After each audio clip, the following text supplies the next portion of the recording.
This is a real reality test for many people who feel very strongly about the war in Ukraine. Do you see them complying? Well, absolutely. I think it's a very, very a clever decision by the government of Mario Draghi, and it's a bit of a breath of fresh air coming from Italy after Bunga Bunga Berlusconi and his policies. What happens? Let's remind ourselves this is to do with public buildings. So there is a problem with public buildings where people who turn the thermostats on and off, they actually don't pay the bills. In economics, we call it a market failure. So actually, it does make a lot of sense for the government to get involved. And actually, the savings for such a policy are amazingly large. You'd be surprised, Beverly. I think they could probably save up to 1 billion cubic meters of gas per year by just doing this policy, which is huge.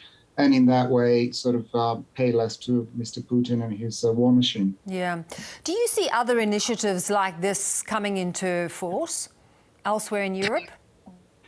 I can think that, Beverly, because certainly the International Energy Agency, which is the OECD sort of group, looking into these issues, has come with a 10-point plan, and this was one of those points out they're recommending.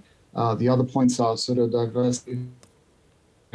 diversifying supplies, looking at alternative sources of energy such as renewables and also nuclear, and also looking at sort of a demand response in sort of retail sector. So certainly we are seeing that, and the UK has recently come up with a new strategy as well, which involves a lot more nuclear and renewables. So certainly European governments are definitely responding to the current threat. Yeah. The issue with those alternative renewables, different forms of energy, is that they can't happen necessarily that quickly. They are in train, but how soon, how feasible an option are they at this point to replace Russian oil and gas? Excellent question there. I think, first of all, the first one, that there's been a lot of debate here in Europe about Germany shutting the nuclear plants. I mean, you can just not shut them down. So that's pretty quick. The other ones is offshore wind and onshore wind. Onshore wind is particularly quick, I think, can be done in a matter of months. So I think probably the most important measures are efficiency measures and trying to sort of, just like Mr. Draghi said, turn the sort of thermostats up a little bit in the summer and down in the winter. Definitely goes a long way to cut those energy bills. So it's doable. It's going to be very, very hard for Europe. There's no doubt about it, but I think it's definitely doable, by the way. Yeah, that's interesting. There are going to be emergency talks held at some point during this week. Germany says, you know, that there is no consensus at this point. Hungary is not happy. They are saying they don't agree with cutting off Russian gas.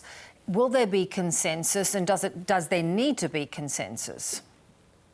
Well, for Europe, you know, it's a political issue for Europe that there has to be consensus to make such a decision. But there can be what we call unilateral or voluntary measures that can be done. It's the problem that Europe has is that different countries have very different exposure to Russian energy. Hungary, for example, depends on Russian gas 100%. So it's not a surprise that they are completely against at the moment, the only party out there against. Then we move on to somebody like Germany that gets almost half of their gas from Russia, where they know there'll be a massive pain and massive hit to the economy, so they would like to do it gradually over time. And then we have countries like Poland that have been already cut off, and they're quite happy to say, listen, we don't need this, let's go and do it.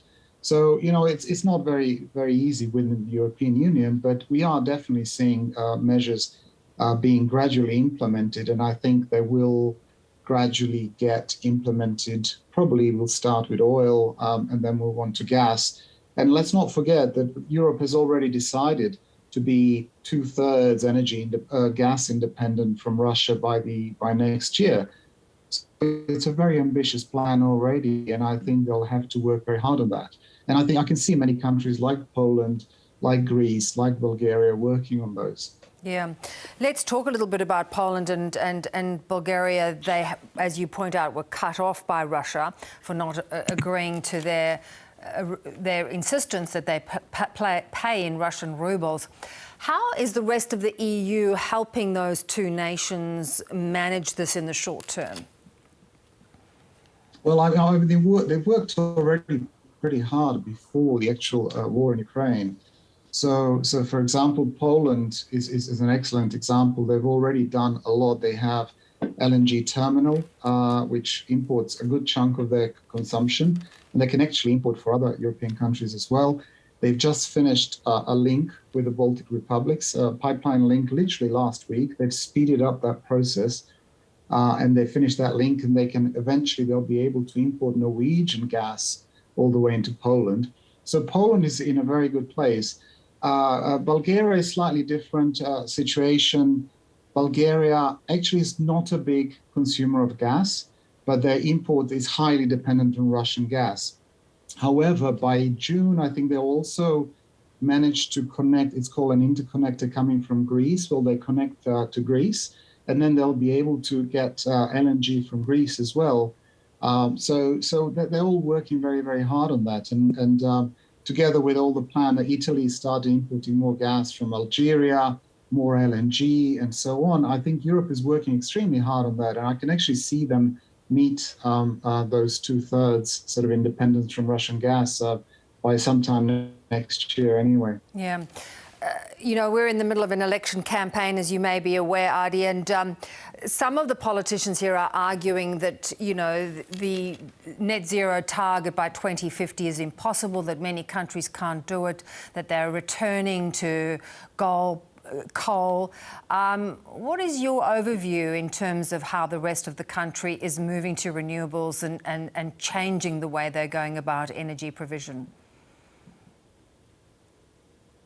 Beverly, if one thing we can learn from the current situation, this terrible, terrible war in Europe, is the sooner we can get away from fossil fuels, the better.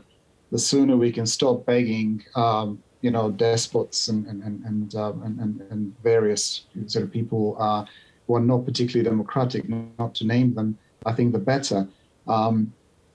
These arguments that it's too difficult are just not right. Look at, you've just had a very good piece on situation in India.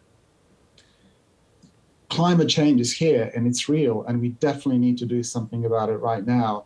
Australia, and I know Australia very well because my wife's Australian, it's got fantastic opportunity to use natural resources such as sun, such as wind, and so on, to actually move on to renewables and move away from these terrible fossil fuels that are not only dirty, but actually, as you can see, actually are big cause of wars and conflicts in the world. Adi, some very wise words. Good to talk. Thank you so much. Thank you too.